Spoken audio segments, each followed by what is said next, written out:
expansion. Azrael here, like always, and this is something Magic the Gathering. I don't know what it was. I was kind of thinking maybe it was going to be something animated, like more like maybe Netflix. I know there's a Dragon Dogma animated thing coming out on Netflix, which I'm going to be reacting to.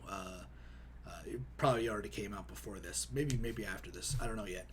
But I love that game, and but this looks like it's rated for teens. So this looks like maybe it's a maybe like an expansion. I'm going to this completely blind, so I'm just kind of excited to see what it is, and just maybe it's something new. I don't know. Let's go. Magic the Gathering. Looks awesome. Born in a spark, forged by betrayal, tempered in silver and silence. Like some League animation over here. I will fulfill my destiny. Are they going the League of Legends route with the crazy animated thing? Zendikar will rise. Zendikar, okay. This would be really nice if it wasn't Zendikar Rising. Okay, well, thanks a lot for that. Okay, well, just so I'm not completely in the freaking dark, I am going to look up what that is. If we have any information, I would like to know, because I feel this is like the League of Legends route where we're doing a crazy animated thing for an expansion on the card game. So let's. Zendikar is the 85th Magic expansion. It will be released on September 25th, 2020. So I was right. They went the League route, which, hey, that's cool. It looked good, even though it was just really short. Awesome. You guys are getting an expansion. Hey. I was never like the big league. I was never the big Magic fan. I knew some people that played it and that were really into it, and it always looked really fun. I never got really into it. I know everybody's like, dude, you missed out. And I'm like, yeah, sure I did. But I don't.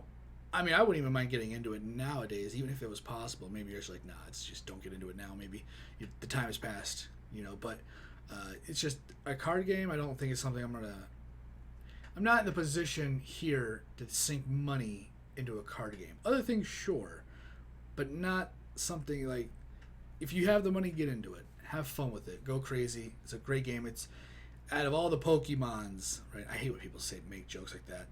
Even when they say Naruto, it triggers me. Of all the Pokemon games, the Dragon Ball Z card games, the Yu-Gi-Oh card games, Yu-Gi-Oh I'm sure is still out there somewhere, but nothing has ever held the test of time than this. I don't know why.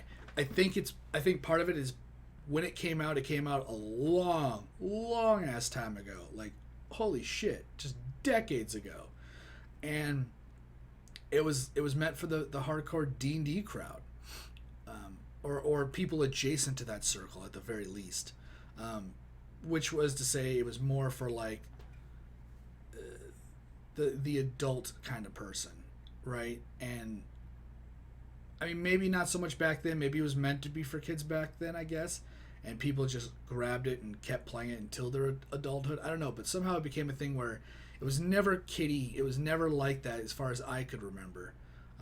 It maybe that long ago, I don't remember. Maybe it was, but it evolved into just something that young people, but also people that were still in their 20s and 30s and probably 40s now that have stuck with it. It wasn't just for one generation. I guess I can safely say that. Like, I don't know if it was meant for kids way back when in like the 80s or whatever it came out. Is it that old? I actually don't know. Is it before that? But yeah, and I don't know if it was meant for kids specifically back then. I thought it always looked like it was a little bit more on the realistic, gory side. Not realistic, but not cartoony, I guess. And yeah, it just kind of latched on to just, I think, the people within, not just D&D, but miniatures and the 40K people and all that stuff. It just kind of, it's its own circle within or adjacent to those circles as well, sometimes in this overlapping. And I remember a friend of mine was really into it, and his cousin was really into it. And I remember when I was really young, I'm like, card games are kiddie. Like, I was playing Pokemon and I stopped because it was kiddie. And then the kid that was my age and his cousin that was like the cool kid, right, was playing it. And he was like 20 or 18. And I was like, oh, and I got my first insight of the huge differences or the distances in age that people could play this game. And then, of course, as I got older, you just see everybody playing it. It didn't matter if you were young. It didn't matter if you were old.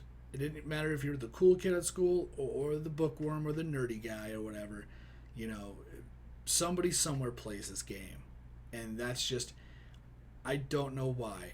I don't understand why, but it's pretty awesome to see a card game of all things transcend more than the most popular things in genres, right? Like, oh, you know, Fortnite's really popular and League is really popular, and you know, the things that celebrities do over here are really popular. But I don't think there's anything anything that has lasted really as long as Magic. It's just insane. It really is. And I don't know, there's a lot of people that loved it. I was never one of the people that really played it. But I did enjoy watching some people play it. Maybe it's just I didn't have the money for it, and that was it. I don't know. But thanks for stopping by. Thanks for checking out the video. Like the content, you can always like, subscribe, or share as I stumbled my way through my outro. If you want to discuss anything we talked about on this channel, on this video specifically, you can always leave a comment down below. Love to see and love to hear all the comments. Once again, my name is Azriel. So whatever video I'm doing next. Man, I really messed up that outro. It really just threw me off. Later.